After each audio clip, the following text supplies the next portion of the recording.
मुझे मांग संख्या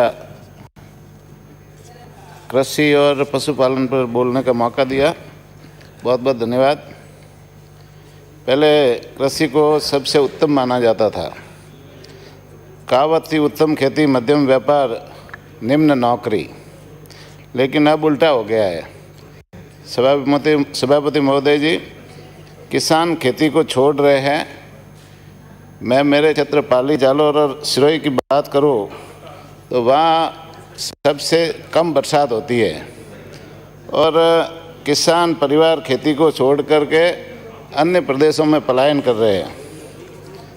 मारवाड़ के किसानों की जीवन रेखा कहे जाने वाले जवाई बांध पर किसानों का जीवन निर्भर है। इस बांध से पाली व जालोर जिले के 57 गांवों के किसानों की 38,670 हेक्टेयर भूमि सिंचित होती है। यह बांध बरसात आधारित बांध है। 10 वर्ष में एक बार भरता है, ज़्यादातर खाली रहता है। मैं सभापति महोदय सरकार से निवेदन करना चाहता हूँ कि ये किसानों के लिए उपयोगी बांध है और ये ज़्यादातर खाली रहता है, तो वहाँ के जो क्षेत्र के किसान हैं, कमांड क्षेत्र के किसान, उनकी फसल वहाँ उपज हो नहीं पाती और ज़्यादातर वो किसान खेती नहीं होने से बेरोजगार हो जाते हैं और धीरे धीरे करके वो वहाँ से पलायन कर जाते हैं और दूसरे प्रदेशों में जाकर बसते हैं। 2017-18 में पिछली सरकार ने जवाई बांध पुनर्भरण योजना बनाई थी और साबरमती बेसिन का अधिशेष जल जो गुजरात बहकर व्यर्थ जा रहा था, उस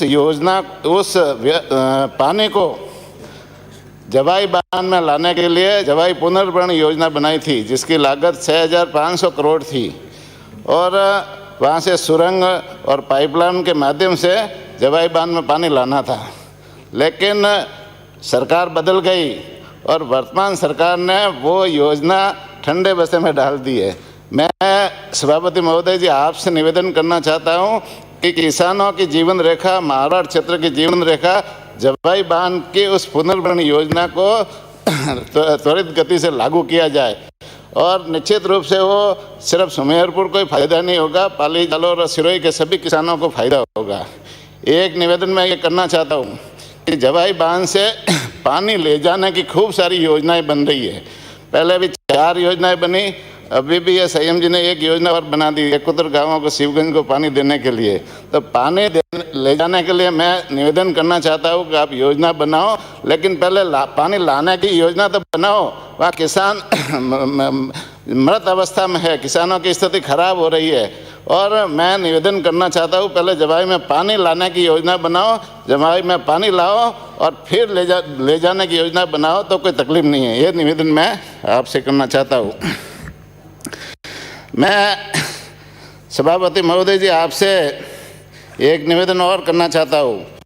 सही बांध की सुरंग को चौड़ी करने के लिए पिछले वर्ष मुख्यमंत्री जी ने घोषणा की थी, लेकिन वो घोषणा अभी पूरी नहीं हुई है और अभी तक वो उसके ऊपर टेंडर भी नहीं हुए और किसी तरह का काम चालू नहीं हुआ है।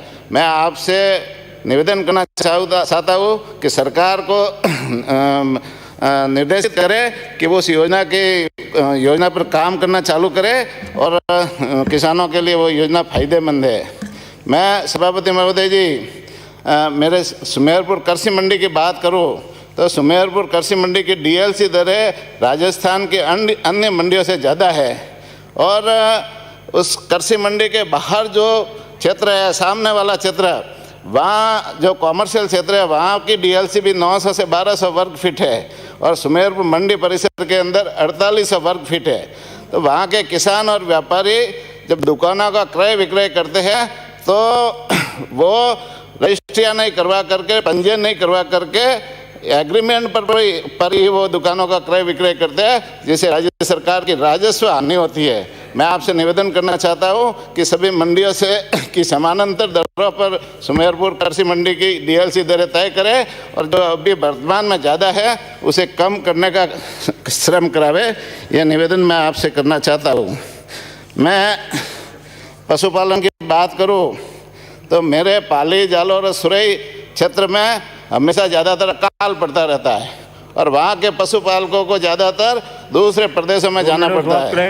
वहाँ के रबारी समाज और अन्य जातियों के पशुपालक एमपी में धार, झोबुआ, नीमच, मंदसौर, रतलाम और अन्य क्षेत्रों में जाते हैं तो वहाँ पशुपालकों के ऊपर कई तरह के हमले होते हैं। वहाँ के डेरों पर उनके साथ मारपीट होती है। उनके जो पशु, भेड़ बकरियाँ उठा करके लोग, वहाँ के शक्तिशाली लोग हैं, वो ले जाते हैं।